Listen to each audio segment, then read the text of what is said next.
Hi, I'm Michelle Vickers. And I'm Christine Beverly. Welcome to the Consciousness Insider. This week, we're going to mix things up a little bit and try something a little bit differently. Christine actually has a question and she's going to share it with us today. So here we go. Here we go. Okay. She's a little bit nervous. I am nervous. So bear with us for a minute, okay?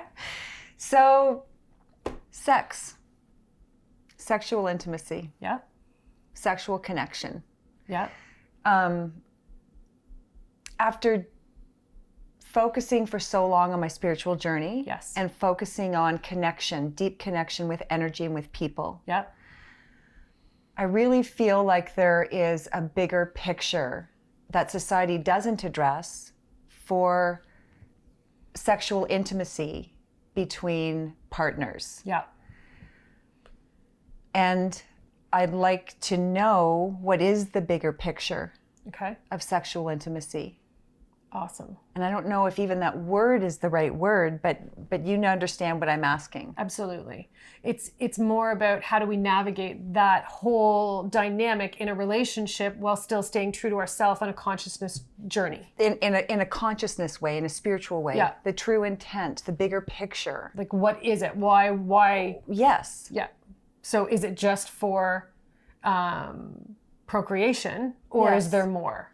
Yes. Because ultimately, and it's interesting, it's a great question, actually. Oh, good. Okay.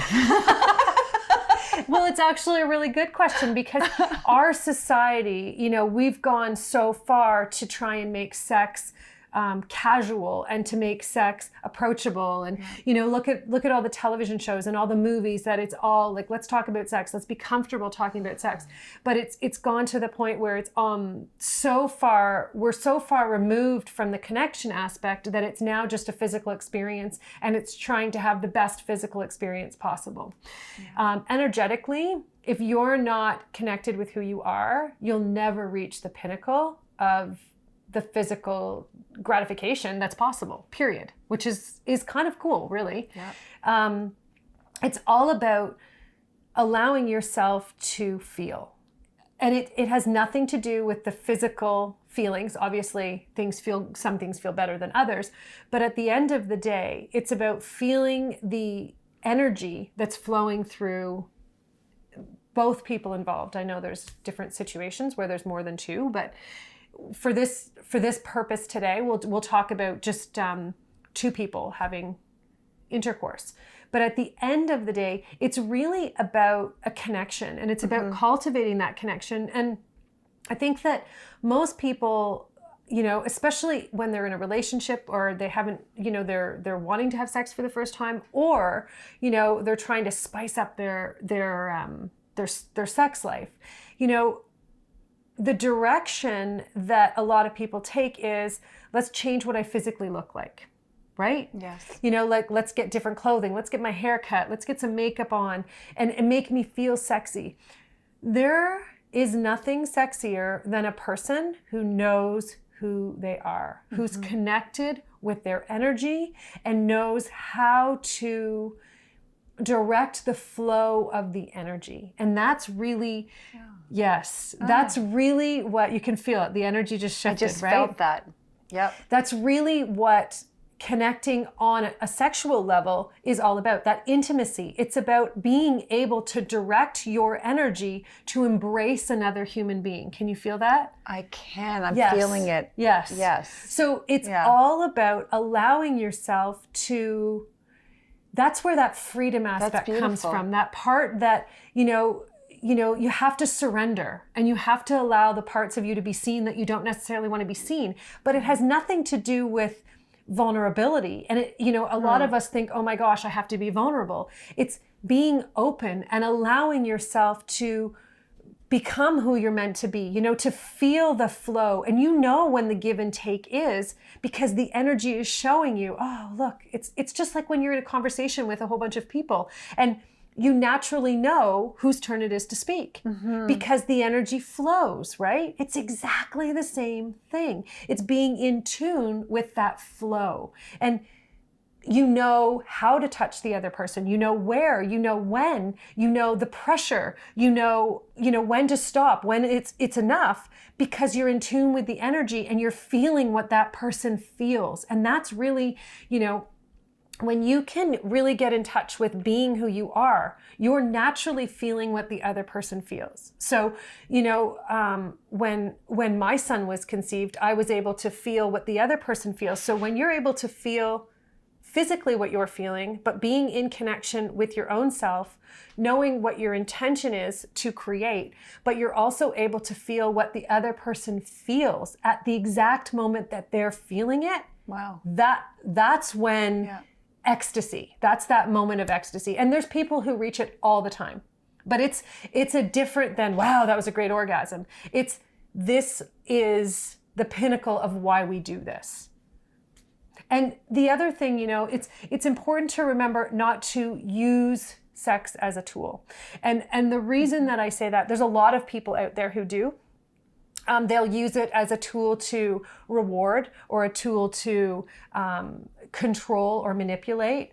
And also, there's other people who use it as, in different ways, like they'll cut people off and you can't have this until you do this for me. It's, again, that's a reward. But when you do that, when you choose to be that person in the world, that's what you're creating for yourself. You're creating that world that says, I'm not interested in receiving the abundance that's around me.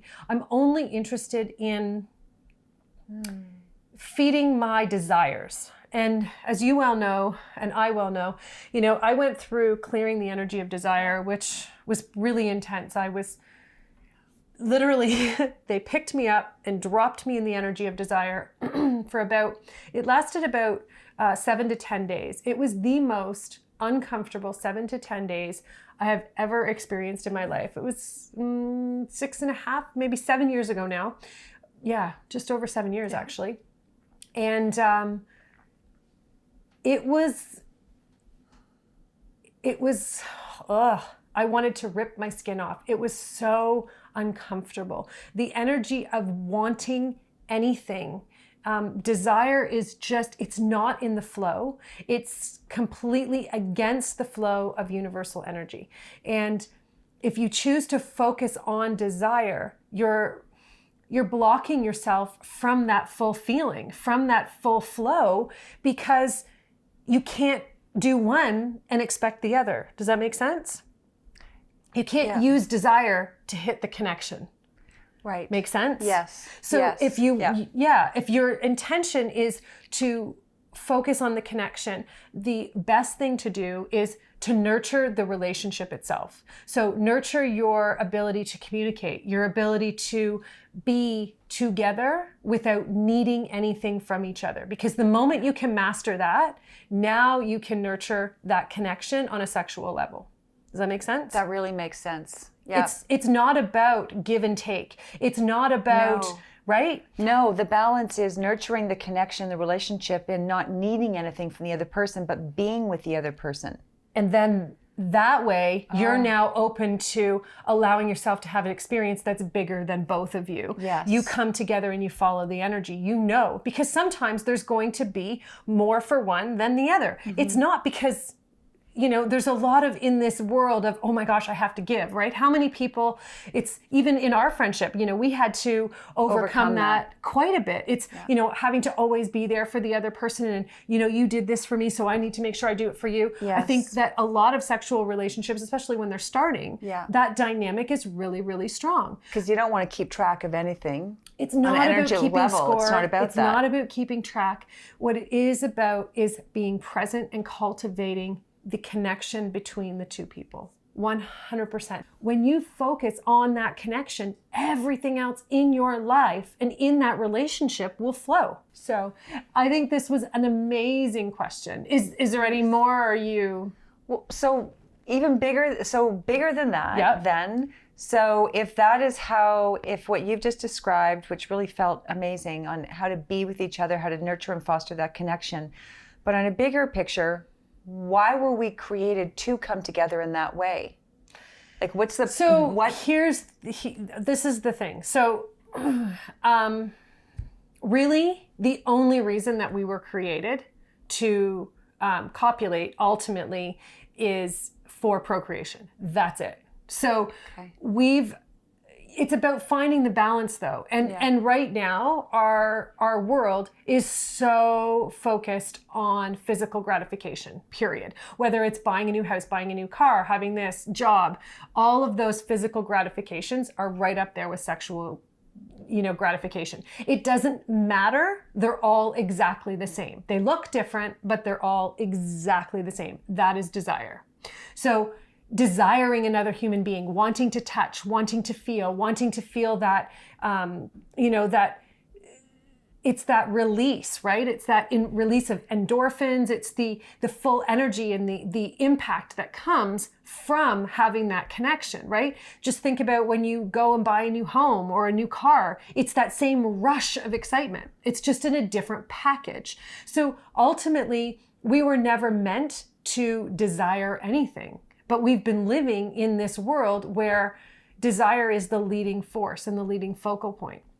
So, I don't think you can, there are a lot of people who can, but I don't think that the mainstream will ever revert all the way back to original intention in that. Okay. The original intention was literally for procreation. That's it. Okay. It wasn't for anything else, because when you are in connection with yourself fully, and you are fully aware of who you are, your consciousness is full. It doesn't need anything else. Right. And that physical desire, that, that ecstasy, sort of speak, you receive it through being in connection with your soul. Wow. So it's not something that you need to get externally. And that's really the only thing that you would need to receive externally is obviously the sperm and the egg. That's the only part to create life. Right. And so if people are going to come together sexually, it's really focusing on the connection and the relationship and not needing anything from each other. 100%. That would be my... following the energy. Yeah, like when they're showing me, that's the best thing that you can do is focus on the connection, focus on being and having an experience and creating that experience together, right? Because then you always know what's needed and what's not, right? And what's relevant and what's not. Make sense? It does. Thank you so much. You're welcome. I was super nervous to ask that question. Yeah, that's good. I didn't know where we were going, so this was easy. Perfect. Thank you so much, Christine. And if anyone else out there has any questions at all, please, let us know. We love to answer all the big questions you have, all the little questions, and to this point, Christine was asking, for herself, but also in the big picture, how are we created? What was the right way? And how do I make my life now reflect a balance that I can still live with going forward, you know? And when you're on this consciousness journey, sometimes it is. It's tricky to navigate, knowing original intention, but also living so far in a world that's so far removed from original intent, And ultimately, that's what's happening right now on a universal level is we're trying to find that balance, and we're trying to bring people back into that balance so that really and truly, we can all thrive in a way that it's life is supposed to be easeful. It's not supposed to be challenging. It's not supposed to be difficult. We definitely have challenges that we're meant to overcome because we're meant for more, and we're meant to learn more about who we are. Yeah. But it's not meant to be hard. And when it is hard, it's because we're moving against the current, we're against the flow. And that's the time when you want to adjust and find a new direction. So thank you so much for tuning in this week. Thanks a lot, everyone who watched this episode. Really appreciate you joining us. And remember, if you have a question, please go to michellevickers.com on the Consciousness Insider page. And at the bottom, there's a form. Fill it out. The meatier your question, the better. All the juicy details. We love it. And we look forward to responding. Thank you. Awesome. Have a great week. Thank you. Bye-bye.